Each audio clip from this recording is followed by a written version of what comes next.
గురువుగారు, సింహరాశి వారికి ఎటువంటి పరిహారాలు చేసుకుంటే పరాభవనామ సంవత్సరంలో ఆర్థికంగా మంచి జరుగుతుంది?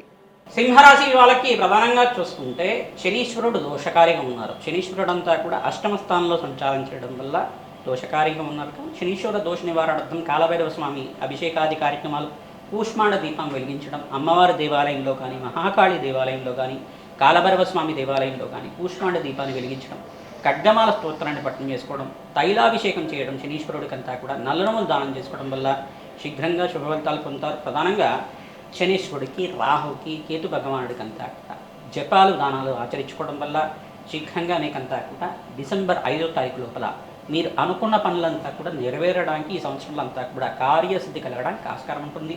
హనుమతారాధనలో భాగంగా సింధూర అభిషేకాది కార్యక్రమాలు ఆచరించుకోవడం, తమలపాకు పూజ అంటారు, నాగవల్లి దళాచన పూజ అంతా కూడా శ్రీ సూక్త విధానంగా సహస్రనామాలతో, ఆంజనేయ స్వామివారి సహస్రనామాలతో ఆచరించడం వల్ల నరఘోష, శత్రుబాధల నుంచి బయటపడడానికి ఆస్కారం ఉంటుంది. శీఘ్రంగా మీకంతా కూడా అదృష్టయోగం కలిసి వస్తుంది. పెద్దల యొక్క సహాయ సహకారాల వల్ల వ్యాపారంలో అభివృద్ధి కలుగుతుంది. ప్రమోషన్స్ కూడా రావడానికి ఈ సంవత్సరం అంతా కూడా అత్యంత యోగకరంగా ఉంటుంది. రాజయోగ ప్రాప్తి రావడానికి ప్రతినిత్యం కూడా అగ్నికి నవధాన్యాలు సమర్పించడం వల్ల, నవగ్రహ శాంతి హోమాది కార్యక్రమాలు ఆచరించుకోవడం వల్ల అదృష్టయోగం కలిసి వస్తుంది. రాజయోగ ప్రాప్తి కలుగుతుంది. గురువుగారు, ఈ ద్వాదశ రాశుల వారికి ఏ విధంగా ఉండబోతుంది ఆర్థిక పరంగా?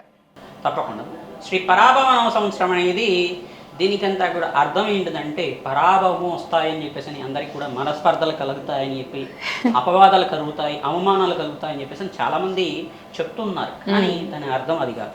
ప్రధానంగా చూసుకుంటే మన జీవితంలో మార్పు జరగడానికి ఆస్కారం ఉంటుంది. తద్వారా అనుకోని సంఘటనల వల్ల ఆకస్మికంగా ధనయోగ ప్రాప్తి రావడం కానీ, అనుకోని సంఘటన వల్ల అదృష్టం కలిసి వచ్చి ప్రతి విషయంలో కూడా మనకి మంచి జరిగే విషయాలు కలగడం కానీ, ప్రధానంగా చూసుకుంటే ప్రతి విషయంలో కూడా గ్రహాల యొక్క స్థితిగతి కారణమవుతుంది. ప్రధానంగా చూసుకుంటే ఈ యొక్క మానవ జీవితంలో మార్పు తీసుకొచ్చేది, జీవితంలో ఐశ్వర్యం, ఆనందం తీసుకొచ్చేది అని అర్థం కూడా ఉంటుంది. పరాభవన సంవత్సరం అంటే సకల శుభకార్యాలు జరిగే అవకాశాలు ఉంటాయి. ప్రధానంగా ఈ సంవత్సరంలో మనం కేంద్రంగా చెప్పుకోవాలంటే గోచార చక్రం ఎప్పుడైనా కానీ శనీశ్వరుడు గోచారం ఏ రకంగా ఉంది, గోచారరీత్యా బృహస్పతి గోచారం ఏ రకంగా ఉంది, రాహు యొక్క గోచారం ఏ రకంగా ఉంది, మరియు కేతు గ్రహ గోచారం ఏ రకంగా ఉంది, ఈ ప్రధానమైన గ్రహాల యొక్క ప్రభావం మానవాళి మీద ఏ రకంగా ఉంటుంది గోచార చక్రం చెప్తూ ఉంటుంది. ప్రధానంగా శని గోచారంలో చూసుకుంటే ఈ యొక్క శనీశ్వరుడు అంతా కూడా మీనరాశిలో సంచారం చేస్తున్నారు. రాహు యొక్క గోచారం చూసుకుంటే డిసెంబర్ 5వ తారీఖు దాకా కుంభరాశిలో ప్రయాణం చేస్తూ మరియు స్థానచలనం జరుగుతుంటారు. అపసవ్య దిశలో అంతా కూడా స్థానచలనం జరుగుతుంది.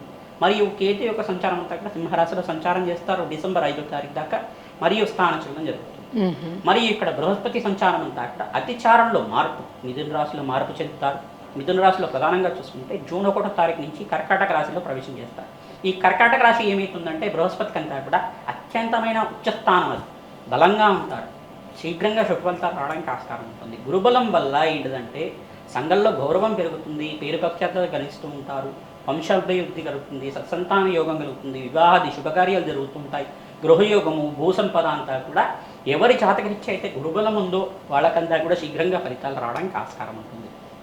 మరియు ఇక్కడ శుక్రుడు, అంగారకుడు, సూర్య భగవానుడు అంతా కూడా యోగకరంగా ఉండాలి జాతకరీత్యా కూడా.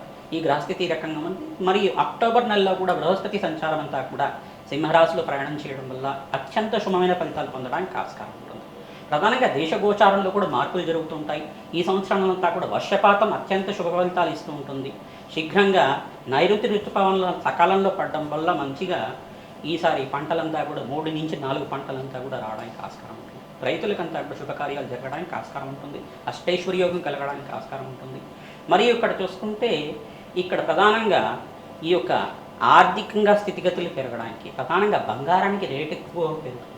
బంగారం అంతా కూడా బంగారం, జ్యువెలరీ బిజినెస్ చేసుకునే వాళ్ళకి బంగారము, వెండి మరియు ప్లాటినం అనే ఈ యొక్క ద్రవ్యాలకంతా కూడా ప్రధానంగా చూసుకుంటే వీటికంటే పదార్థాలకంతా కూడా మంచిగా రేట్ ఎక్కువగా పెరగడం, ఎక్స్పోర్ట్స్ ఎక్కువగా జరుగుతుంటుంది, ఎగుమతులు ఎక్కువగా జరుగుతుంటాయి. ప్రధానంగా చూసుకుంటే సిరిధాన్యాలకి, శనగలకి మరియు అంటే పెసర్లకు కానీ, పచ్చగా ఉండే కూరగాయలకు ఏవైనా కానీ, ఆకుకూరలు కావచ్చు, పచ్చగా ఉండే కూరగాయలకంతా కూడా రేట్ ఎక్కువ పెరగడానికి ఆస్కారం. నిత్యావసర వస్తువులకు కూడా రేట్ ఎక్కువ పెరుగుతూ ఉంటుంది.